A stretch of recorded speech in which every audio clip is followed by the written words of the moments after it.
Mes amis, bienvenue. Dans cette vidéo, je vous donnerai 5 bonnes raisons ou 5 raisons essentielles pour lesquelles la majorité d'activités du négoce faites en ligne échouent. Il faut le dire, cette vidéo est scindée en deux.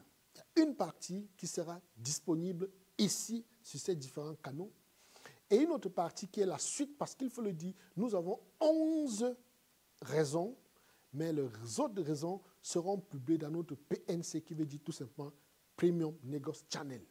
Et il faut savoir que le PNC, c'est un groupe privé dans lequel je mets l'essentiel des secrets, je mets des astuces, des choses dont je ne dis pas toujours en public. Je suis arrivé à cette conclusion parce que je me suis rendu compte que la plupart du temps, quand je faisais les publications, je mettais en ligne, des gens venaient signaler, des gens venaient à la limite prendre ces publications et les retourner contre nous. C'est pourquoi nous avons décidé qu'à l'avenir, on mettra une partie à la disposition du public et maintenant, la plus grande partie sera dans ce groupe privé de négociants qui est bien évidemment payant. C'est-à-dire que si vous voulez appartenir à ce groupe, cliquez sur le lien qui figure dans le descriptif de la vidéo et rentrez en contact avec mon équipe. Vous donnerons les modalités pour que vous puissiez intégrer ce groupe. Parce qu'il faut le dire, dans le groupe privé, je mets à la disposition des secrets les plus gardés du monde du négoce en matière première. Ceci dit, revenons à notre vidéo. Pour ceux qui ne me connaissent pas, je suis Tchakoun Ernest, négociant du groupe, négociant des matières premières, responsable du groupe Alliance Golf, responsable de Startup Anne, de Comotron, Bit2Life et initiateur de la première association de négociants africains créée au monde.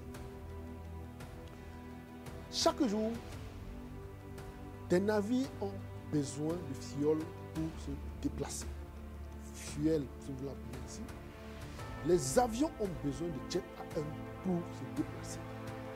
Les engins lourds également ont besoin de gasoil pour se déplacer. Les véhicules utilitaires ont besoin d'essence. Les centrales électriques ont besoin de GNL, qui est le gaz naturel liquéfié. Nos maisons également ont besoin du gaz pour fonctionner. Mais la question est simple. Pourquoi, malgré tout ce déplacement de grands volumes d'hydrocarbures à travers le monde, la majorité des transactions qu'on fait en ligne échouent? Alors, dans cette vidéo, je vous dirai pourquoi et les principales causes. Il faut bien noter pour que les choses soient claires.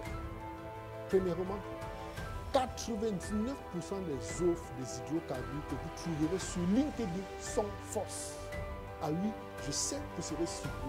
99% d'activités ou bien de propositions que vous aurez sur les hydrocarbures sur LinkedIn sont totalement fausses. C'est la première chose qu'il faut déjà savoir. Si vous faites vos activités en vous basant uniquement sur LinkedIn, vous avez un problème. Parce que je sais que de plus en plus de personnes pensent que LinkedIn est un milieu professionnel. Lorsqu'ils iront là-bas, ils auront des marchés des hydrocarbures qui pourront aboutir. Malheureusement, c'est un perd-temps absolu et j'en ai vu.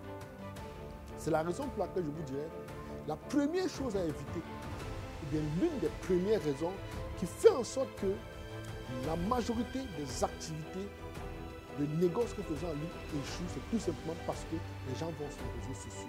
Donc je vous dirais, si vous voulez faire le négoce des hydrocarbures, évitez les réseaux sociaux. Je sais, nous sommes à l'ère du digital ou du numérique. Les gens penseront qu'on trouve tout sur Internet. Détrompez-vous. Il faut être absolument naïf pour croire qu'une raffinerie, pour croire que Glencore, les grosses entreprises de négoce, viendront sur LinkedIn dire nous avons 1 million de barils d'essence en vente, par exemple. Nous avons 2 millions de barils de gasoil à vendre. Nous avons de GNL à vendre. Il faut être extrêmement naïf pour le croire.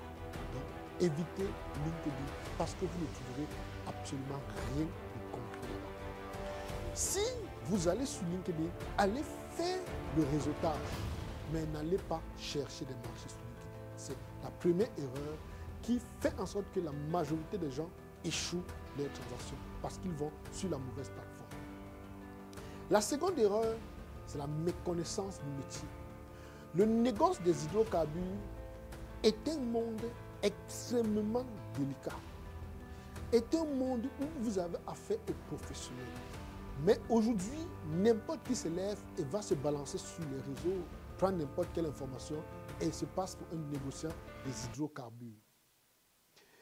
Pensez-vous très sincèrement que une entreprise qui parle en millions ou en milliards de dollars pourra faire affaire avec vous dans votre ignorance, dans votre méconnaissance du milieu? Absolument pas. Personne ne peut accepter faire des affaires avec quelqu'un qui ne maîtrise pas le domaine. C'est l'une des choses pour lesquelles, quand vous arrivez étant naïf ou bien méconnaissant le domaine du négoce des hydrocarbures, quand vous arrivez en face d'un professionnel, il sait que vous êtes naïf, que vous êtes carrément un aventurier, il ne répond plus à vos messages et vous êtes surpris. Ne soyez pas surpris.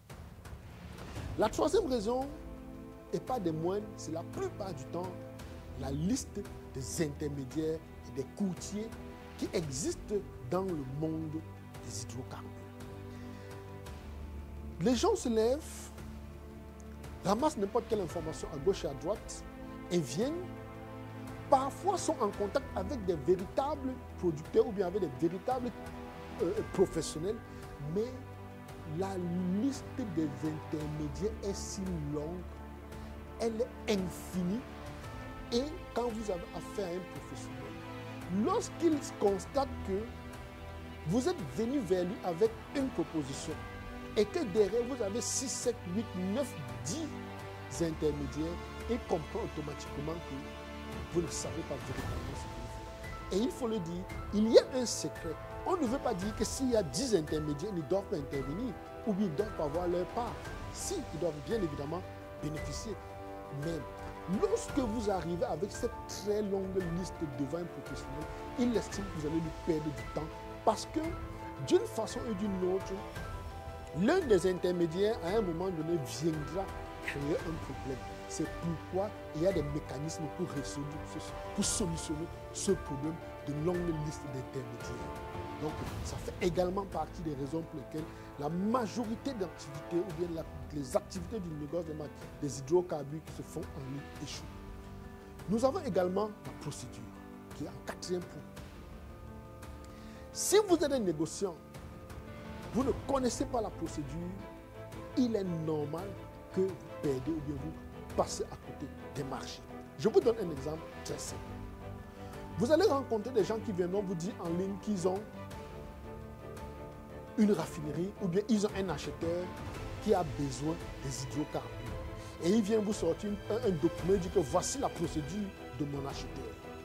Les amis, chaque fois où vous me contactez en tant que négociant de matières premières, vous m'envoyez une procédure, soit disant que c'est la procédure de votre acheteur, directement je vous mets de côté. Parce que je sais que vous n'avez pas compris de quoi il est question. Vous n'avez pas compris comment ça marche. Je vous donne un exemple très simple. Quand vous avez affaire, vous avez un acheteur et j'ai un vendeur authentifié, un vendeur véritable. Le seul document ou le document essentiel qu'on demandera à l'acheteur, c'est le TSR. Tank,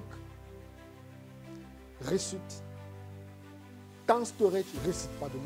On vous demandera le TSR qui veut tank storage receipt. Donc, que l'acheteur donne le reçu qui prouve qu'il a déjà loué un tank farm dans lequel sa marchandise sera stockée. Parce que les hydrocarbures qu'il achètera, naturellement, ont besoin d'être stockés. Mais lorsque vous arrivez avec quelqu'un qui vous dira la procédure de mon acheteur, il faut ci, il faut ça, il vous donne une liste de 10, 20, 30, 40 éléments, dites-vous qu'il ne connaît absolument rien. Et ça fait partie des éléments qui font que beaucoup perdent des marchés. D'autres arrivent à un moment donné, vont demander à un vendeur, à une raffinerie de lui sortir le Proof of Product, un POP. Vous ne demandez pas à une raffinerie de vous sortir une proof de produit parce que c'est une raffinerie. Elle ne manque pas qu'elle a de produits. Et c'est la raison pour laquelle vous arrivez à un moment donné, ça peut même arriver le cas où c'est plutôt quelqu'un qui dit qu'il a une raffinerie et il demande à l'acheteur de lui produire une POF, qui veut tout simplement dire Proof of Fund, ou une preuve de fonds. C'est tout simplement maladroit parce qu'une raffinerie ne demandera pas à un acheteur une preuve de fonds. La raffinerie demandera le TSR. Parce que si tu as déjà payé dans un temps ferme pour recevoir ta marchandise, c'est dire que tu as les fonds nécessaires. Et c'est des petits détails aussi simples qui font en sorte que beaucoup d'activités du négoce des matières premières qui se font en ligne échouent. Et également, le cinquième pour vous, et pas des moindres, c'est votre entreprise. Avez-vous une entreprise?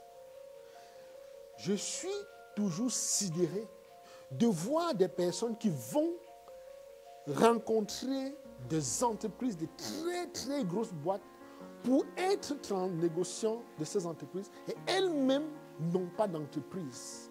Vous ne pouvez pas vous lancer dans une activité telle que le négoce des matières premières sans avoir une entreprise. C'est quasi suicidaire parce que comment vous placerez-vous devant une autre entreprise pour discuter? Vous parlerez de quoi? Vous voulez parler d'entreprise à personne physique? Non. Il faut parler d'entreprise en entreprise, de personne morale en personne morale. Et c'est des erreurs assez fatidiques, des erreurs simples qui font en sorte que nous passons à côté de la majorité de nos transactions sur le négoce des hydrocarbures. J'espère que vous avez aimé cette partie.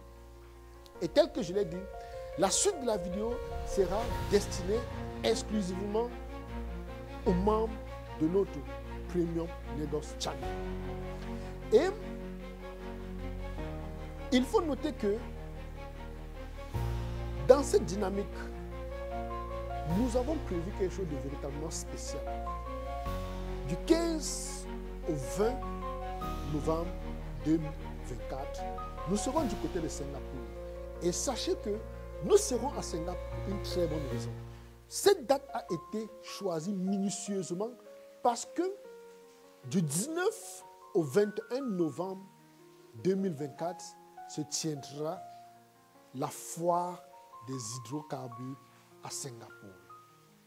Et lors de cette foire, on aura l'occasion de rencontrer véritablement des raffineries, de rencontrer les entreprises qui font dans les dérivés des hydrocarbures, de rencontrer des négociants qui sont dans les hydrocarbures, d'aller prendre à la fois le contact des acheteurs des hydrocarbures, parce que dans nos pays, parfois, nous avons des entreprises qui font dans les hydrocarbures. Nous aurons également l'occasion de rencontrer des entreprises qui font dans le forage, qui font dans l'exploration des hydrocarbures. Et quand on revient chez nous, nous revenons avec un carnet d'adresses bien solide et fourni.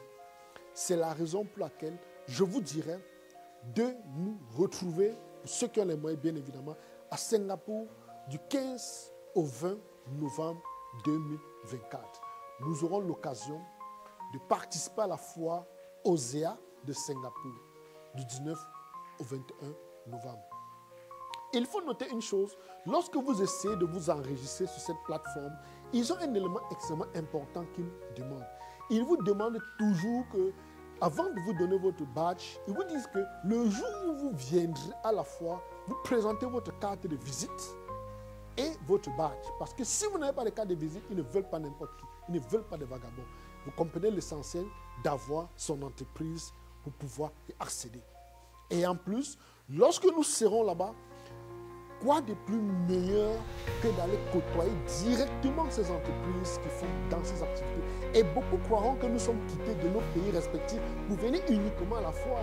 Ils ne sauront pas que nous avons fait du bien 2 coups. C'est aussi ça être stratège. Et l'un des points encore beaucoup plus importants, c'est que lorsque nous serons à Singapour, la plupart des participants à notre tourisme entrepreneurial auront l'occasion de se mettre ensemble pour créer une entreprise offshore à Singapour avec un compte.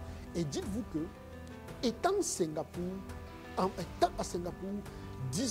allant à la fois, disant que nous avons une entreprise qui est basée à Singapour. Croyez-moi, vous avez beaucoup plus d'avantages sur le plan économique. Et puis, même s'il faut avoir des marchés, vous avez un avantage extrêmement stratégique parce que Singapour n'est plus à présenter. C'est une plateforme mondiale du négoce des matières premières. Le carrefour des négociants. C'est l'une des raisons pour lesquelles je vous dirai encore, si vous avez aimé la vidéo, n'oubliez pas de partager, d'inviter vos amis, d'inviter vos contacts. Surtout, parlez-en autour de vous et cliquez sur le lien qui figure dans le descriptif de cette vidéo. Réservez votre place rapidement pour Singapour parce qu'il faut le dire, le nombre de places est limité parce que nous avons besoin d'avoir cette interaction avec les gens et vous êtes sans ignorer que nous avons plusieurs acteurs singapouriens vivant sur place, gérants d'entreprises qui viendront participer, qui seront des intervenants et vous diront comment les entreprises marchent chez eux, comment certaines choses passent et ça sera une occasion pour nous de travailler en plus notre carnet d'adresses. C'était un énorme plaisir de vous avoir une fois de plus entretenu dans cette vidéo. J'espère que vous avez aimé. Je ferai une autre vidéo pour vous donner d'autres astuces beaucoup plus intéressantes. Je vous aime. À la fière.